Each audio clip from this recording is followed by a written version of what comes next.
Hi everyone, Sanythe here, and I'm going to show you how to do the Liberty Falls Easter egg. Now it's actually a pretty quick and simple Easter egg to do, so let's get into it. For starters, you're going to need the Jetgun, and the easiest way to get it is by building it. So I'll go over how to do that now. For the first piece, you're going to want to get the water valve, which can be found here in front of this flower shop to the side of Speed Cola. Now once you have that, you can head over to Liberty Lanes, melee this panel near the snack bar, and attach the water valve. You'll need to hold interact to actually complete this step, so if you're in co-op, have someone protect you while you're doing it, and if you're in solo, you're going to just want to do it little by little while avoiding as much damage as you can. Kind of just do a little bit, kill zombies, do a little bit, that whole thing. And when you finish, you'll get the pressure gauge, which is the first part you'll need. Next, you can head to the cemetery next to the church, and you'll find a groundskeeper zombie. Now, for getting the groundskeeper to spawn, it was a little bit difficult. I couldn't figure out how, so I ended up looking it up. And from what I've seen, I saw someone say on Reddit that you have to kill zombies under the storm cloud. And after I ended up doing that, that seemed to work for me, and the groundskeeper spawned almost immediately. So if you're having trouble getting the groundskeeper to spawn, just try that out, and hopefully it works for you. He'll have a red plaid shirt and overalls, and you'll have to kill him. Once you kill him, you'll get some keys. With these keys, head over to this house just down the hill, and interact with this shed. You'll get a handbrake part, which is the second piece you'll need. Now lastly, you're going to need a mutant injector or a mangler cannon. Near the comic book store, you'll see the shop with metal gates for doors. Shoot this door with a mangler cannon shot or sprint through it as a mangler with the mutant injector. And once you enter the room, you'll see piles on the ground, and by interacting with them, you can dig them up, and you can get electrical wires from one of the spots. Now, after you have all three of these parts, you can head back towards spawn, and upstairs in the motel, there'll be a room that has zombies burst out of it. In there is a crafting table where you build the Jetgun. Beware, it's a little cramped, so you're going to need to be cautious about that. I just popped Ether Shroud in order to build it, so do whatever works for you. Now, getting into the actual Easter egg steps, you're going to need to reach the church and hold interact on this machine. You'll hear some dialogue, and you'll be required to go find three parts. The first one you can find is in the church just above by this balcony. You can see an odd looking object, and by sucking it in with the Jetgun, you get your first part. If this part isn't here, then you haven't interacted with the machine yet, because it'll only spawn in after the white flash. Now you can find another one in the comic book shop, in the ceiling above the counter in the center. Once again, use your primary fire to suck in the part. The last piece can be found by coming to this rooftop between the church and the bank, and then jumping onto this white truck and facing the window with the zipline above it. You can see a floating part in the window, and just suck it in using your Jetgun. Now, after you've gotten all three pieces, head towards the roof of the bank, and you can build the LTG. Next, pick up an ether canister from the machine in the church. Now, you can turn on enemy health bars by this point to make this next step a little easier, but you're going to get a quote that plays either way, so it's not necessary. So now you'll need to go to the storm clouds around the map and place the LTG down underneath it. As soon as you place the LTG down underneath, it'll start a 1 minute time where you need to defend the LTG, and then after the timer's up, an HVT will spawn in. Now this HVT can be in either Abomination or a Mangler, but regardless, it'll be a named enemy with a lot of health. Now once you get the HVT low on HP, then you need to head to one of the ether traps around the map and drop the ether canister in one of the AoEs and kill the HVT in it while the trap is active. Now if you want to, you can drop the ether canister in the AoE ahead of time, just so you can sprint around while you're fighting the HVT. As long as the ether canister is in the trap when you kill it there, it should be fine.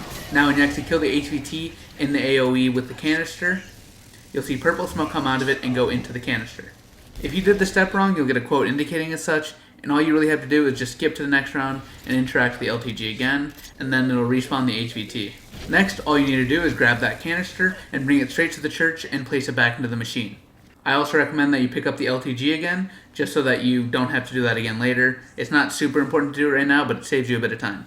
You'll then get some dialogue, and you'll get a prompt to grab a Strauss counter in order to get the last ether canister. Now the way you use the Strauss counter is that there are three little scanners around the map that you can find. They stay in the same spot every game, so if you know where they are, you're fine, but I'll go over the locations now anyways. There's one nearby PhD on this little ledge facing out towards Liberty Lanes, and there's another partially down the hill from the church, in this yard just near the crafting station.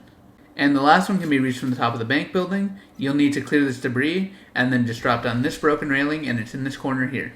You can interact with these machines to turn them on and change the color of the light. When you first turn them on, the light will be green. Now, when you're near these machines, pull out the Strauss scanner and pay attention to whatever color the device is displaying. If the scanner on your hand is green, then make the machine light red. If the scanner in your hand is yellow, make the machine light yellow. And if the scanner is red, then make the machine green. It's kind of an inverse frequency kind of thing. It's pretty easy to do. Now, you'll know you did this correctly when the machines turn towards spawn and start shooting out a purple beam. Head back to spawn and interact with the device the machines are hitting. You'll get the second and final ether canister that you need to fill. Now, once again, you need to bring this to a storm cloud and place the LTG down again. If you don't have it, pick it back up from where you did the last storm cloud. Now protect it for 1 minute, get the HVT to low HP, drop the canister in the trap, activate the trap, and kill the HVT in the trap AoE with the canister next to it. Once again, grab that canister and take it back to the church again and place it in the machine.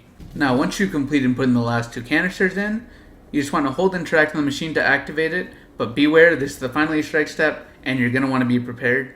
Now, I recommend having mutant injectors as a backup in case you get overwhelmed. They're really good, and it's actually a pretty difficult boss fight kind of thing, especially if you're not prepared.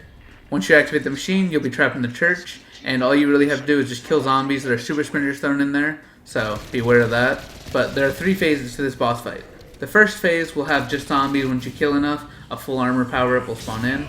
The second phase will be very similar, but with an HVT spawning in. Now, after you kill the HVT and the rest of the zombies needed, a max ammo will spawn in. Keep in mind, in co-op, in the second phase, you have a chance to get 2 HVTs spawning in. I assume you get more HVTs the more players you have. And now, in the third and last phase, it's pretty much exactly like second phase. Once you kill the HVT and the zombies, you'll get downed and the cutscene will play. However, in co-op, this changes from 1 HVT up to 4 HVTs, which was 2 manglers and 2 abominations for us, so it is a lot harder in co-op. Just keep that in mind.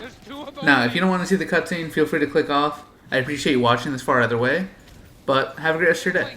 Adios. Alpha team, how copy? Somebody tell me what just happened. Any station this net, what is your status? Thanos, you've heard them. I swear I'll... No interruptions for this next part.